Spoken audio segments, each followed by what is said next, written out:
much honored to represent once more Tarlac Province nationally if given the chance.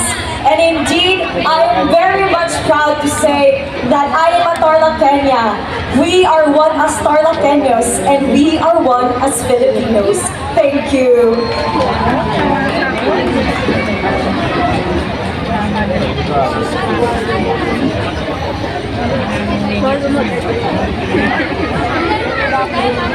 Ay paabak sa mga Pilipinas San Jose. Again, what qualities should a beauty queen and who will be crowned as the next beauty queen in Kanlahi, the qualities that she must have is, of course, being responsible enough, because not just only the crown you wear on your head, but also you need to have a good heart and determination everywhere. Like the governor or the Tarlac City that will impart you on your knowledge. Di mo siya bumaba. Abot dito, hindi ka kasama dewa. Ay paabak yung tapas. Ang dapat makatayo niya isang mapoporonahan bilang binibigyan. For me, the next Binibining Kanlahi 2025 should have a pure heart that can inspire people to be their best both inside and out. A Binibini who can promote good causes and promote positive values to others. And a true Tarlacena that can make a meaningful difference towards her lalawigan. And with all humility, I believe I am her and I am her for the universe. Thank you. Good evening.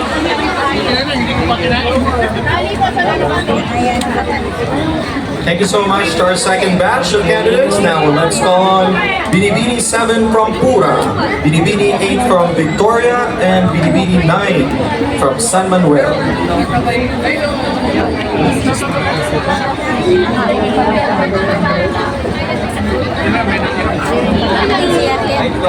Easy question for so what does beauty mean to you?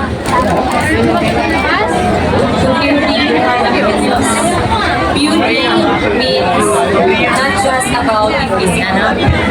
It's all about your character, your values, and what can you inspire others. And I believe I am beautiful because I am authentic. I embrace my true self. I am confidently beautiful with my flaws. Thank you.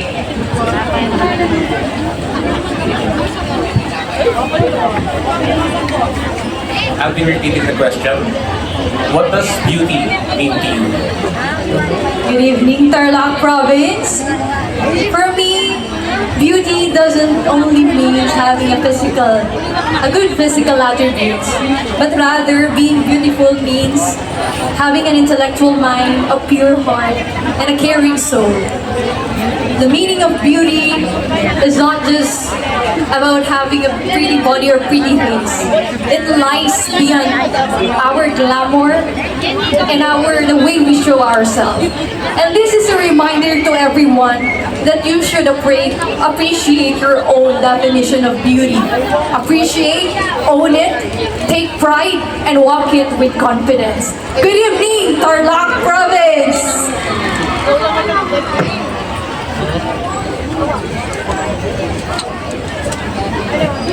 Hello, good evening, San Manuel. The question is, what does beauty mean to you? What does beauty mean to Tarlaceños? I believe that beauty is very subjective. We are built differently with different people. But as for me, beauty is not only about the physical appearance. It's not only about how beautiful you are outside, but also in the inside. It is about how you inspire others on becoming who they wanted to be, and also in order for them to embrace their true uniqueness, in order for them to create a more inclusive community. Because I always believe that we are all beautiful inside or outside. Thank you so much.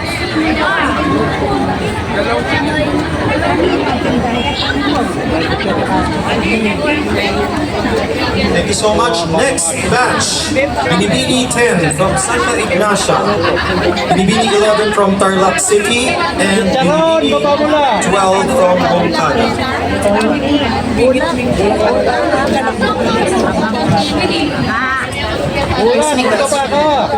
Jasmine Omay, Zayana Slipala, and Jenny Rock are the best batch of Pilipining Kanlahi so far. If you chose among them to be your inspiration in winning Pilipining Kanlahi this year, who will it be? That will be Jenny Ram because Jenny Ram is from my beautiful town, which is Santa Ignacia.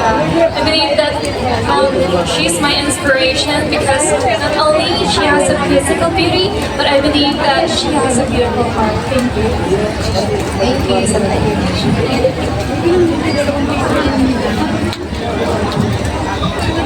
Good evening, Tarlac City. I repeat my question. Jasmine Omar, Zayana Slipala, and Jenny Rock are the best batch of Pilipining Kanlahi so far. If you choose among them to be your inspiration in Pilipining Kanlahi this year, who will it be and why? Good evening, and I must be honest, that would be Jasmine Omar because recently it was just a start for me in the pageant industry, and Jasmine Omar was the name that I always heard, and she was such a big name during her reign and during her what do you call it?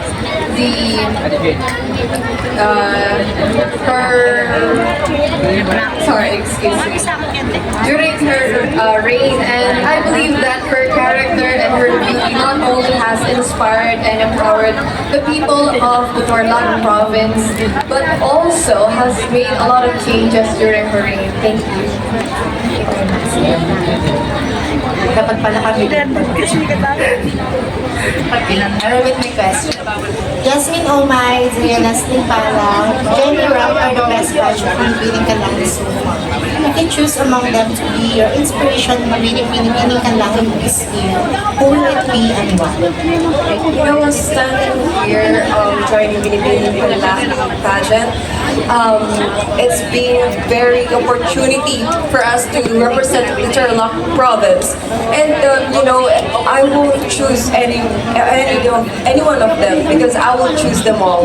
Because representing a province with or carrying the province with the sash carrying the sash on your heart is something that a big responsibility, a big opportunity, and this is a way for us to show that our Tarlaceños and Tarlaceñas are more beautiful than anyone, and I want to remind you all that we should always look for the beauty and for the kindness, because at the end of the day, we are all one from the Tarlac and we love Tarlac. That's all, and good evening.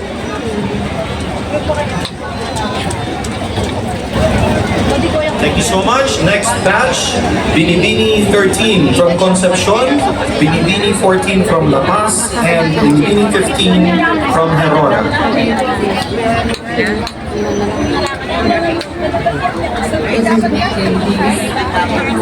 My question is, what platform would you like to advocate for if you were crowned Good evening, everyone. Winning Binibini Kanlahi would be such an honor and, of course, a responsibility rather than privilege. Of course, it is also a privilege. What platform would I advocate, of course, is our tourism.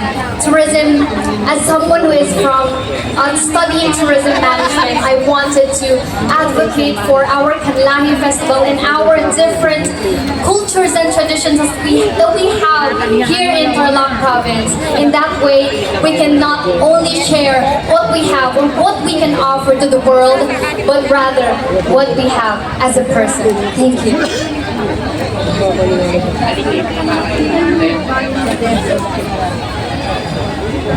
So friends, same question with Ms. Lakas. What platform would you like to advocate for if you were crowned Binibini Kanlahi? Winning the crown is a huge responsibility.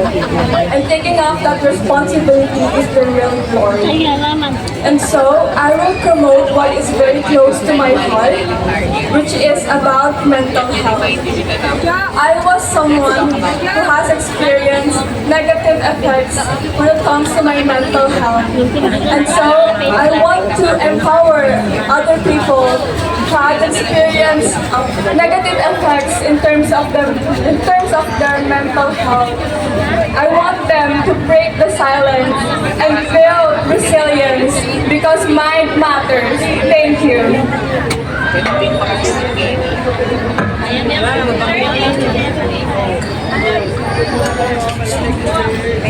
Miss Nirona, what platform would you like to advocate for if you were granted? Being everyone. If I would be an advocate, actually, I am already a part of the mental health community. So, in this platform, I would be helping hand those people who are experiencing depression, especially the young guys right now.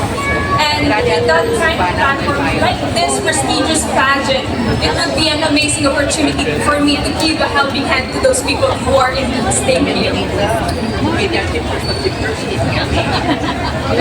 Thank you so much, and please welcome our last batch of candidates. Binibini 16 from Mayantok, Binibini 17 from San Clemente, and Binibini 18 from Anao.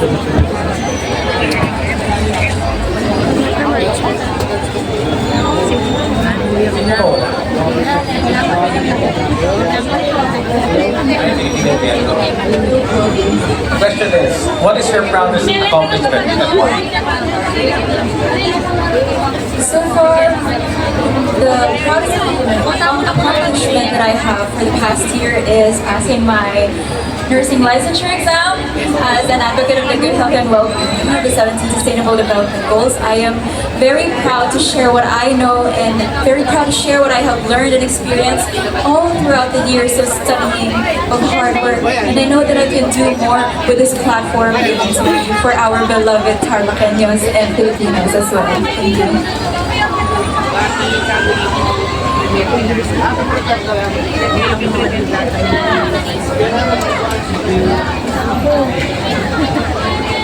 The question is, what is your proudest accomplishment and why?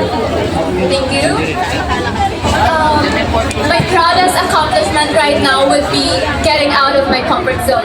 For some, this would be simple, but as someone who has a low self-esteem, this is a great way for me as a step to progress. Actually, I had my first pageant when I was 13.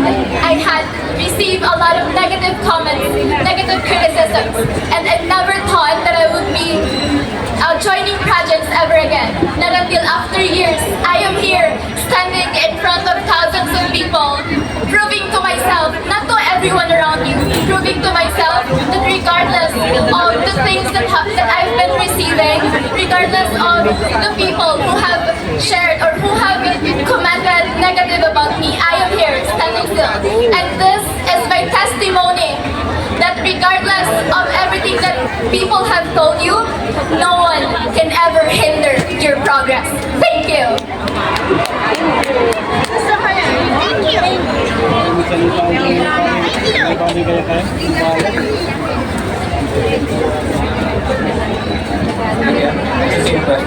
What is your proudest accomplishment? Good evening, Tarlaceños. As someone who was born in an era of digital virtues and advancements, I have witnessed the birth of standards set by society that have caused comparison due to judgments and criticisms from other people. And my proudest accomplishment for myself is overcoming it. Because with this, I was able to be a living proof that no one should hinder us from becoming the best version of ourselves each and every day. And at the end of the day, we must face the truth that our flaws, our imperfections, they are what makes us stand out. So we should embrace and own every part of ourselves. Good evening.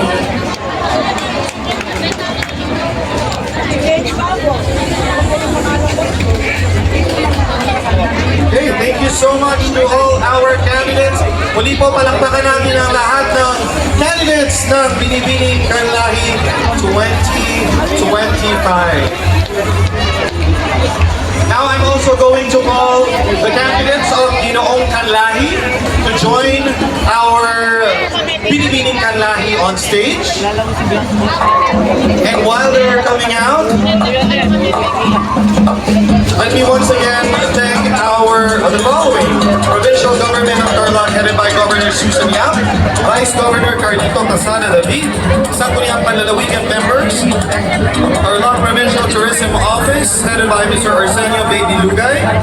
We would also once again thank our food sponsors, Arahu, Amea, Comi Cafe, Miguelinas, Wild Spices Cafe, Destino Brew Bar, Fisherman's Diner, and our accommodation sponsors, Achitel Hotel. We would also like to thank our event suppliers, Goldian Events Management Services, Sean Gomez Photography and Post and Play Studio, Ton Guardian Makeup Artistry, Josh Vergara Photography, JM Pageantry Innovations, M3 Media and Stan Creative Designs. Ready na ba kayo makita si Vice Ganda? Excited na sila. Don't worry, excited na rin kami. Okay? Pero syempre, mabibigay muna tayo ng last na award bago namin i-turn over kayo kay Vice Ganda. Okay? Pero bago yan, sabi ko nga, we have a very special award to be given out to one Binibini and one Inoong for tonight. Once again, it's called Darling of the Press. So, the winner will be one Binibini and one Inoong who stood out during our event this evening as chosen by our invited media personalities. We would like to call Era Nunag of Taga-Tarlac Kapung, and Mr. Rex Abagat of Tarlac Forum. We would also like to call our reigning Ginoong Kanlahi and Binibining Kanlahi, Sasha Batuna and John Pearl Saplan to join Rex and Era to present the prizes.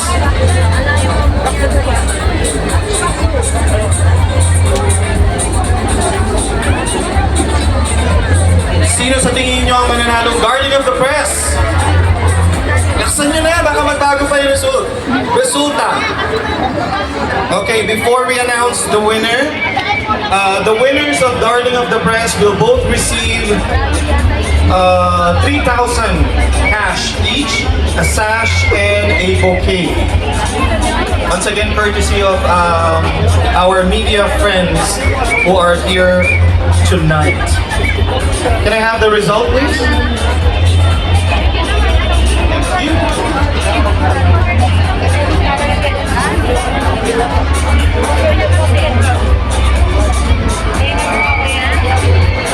Okay, let us also inform everyone that the award for Darling of the Press is not in any way connected to our criteria for judging for both the preliminary competition and grand coronation night. So it's just for fun to give them a special award, Darling of the Press, as early as today. Since this is their first activity. So wala po siyang additional score for the coronation night. Okay. Let's start off first with the winner of Ginoong Kanlahi 2025, Darling of the Press. Sino? The winner is Ginoong. The winner is Ginoong Kamiling. Our Darling of the Press for Ginoong Kanlahi 2025.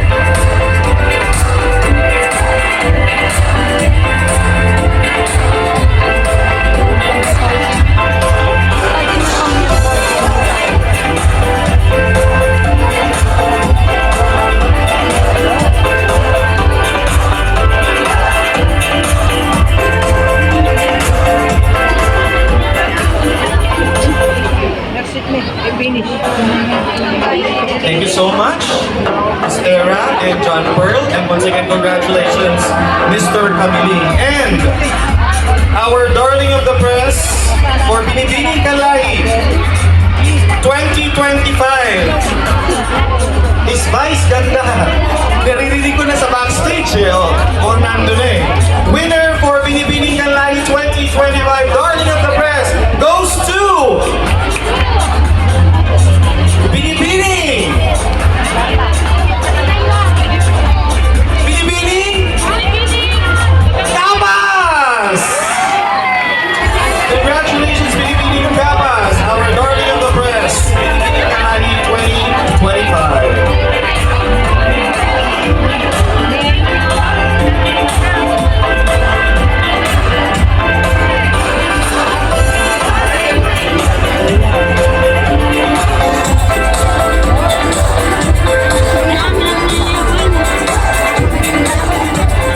Thank you so much, and can we also invite Mr. Kamiling to have a group photo with our darling of the press as well as Miss Era and John Pearl.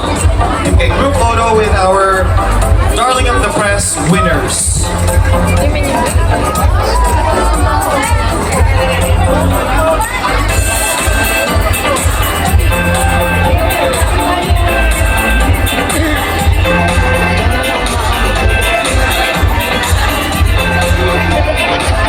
Once again, congratulations to our darling of the press winners and to all our candidates here. Thank you so much and welcome to the Sisterhood and Brotherhood of Kanlahi pageants. Maraming salamat sa inyong lahat. There you have it, the official sashing ceremony and press presentation for Ginoong Kanlahi and Binibining Kanlahi 2025. This is the search for Miss Universe Philippines Tarlac and Mr. Pilipinas Worldwide Tarlac. Once again,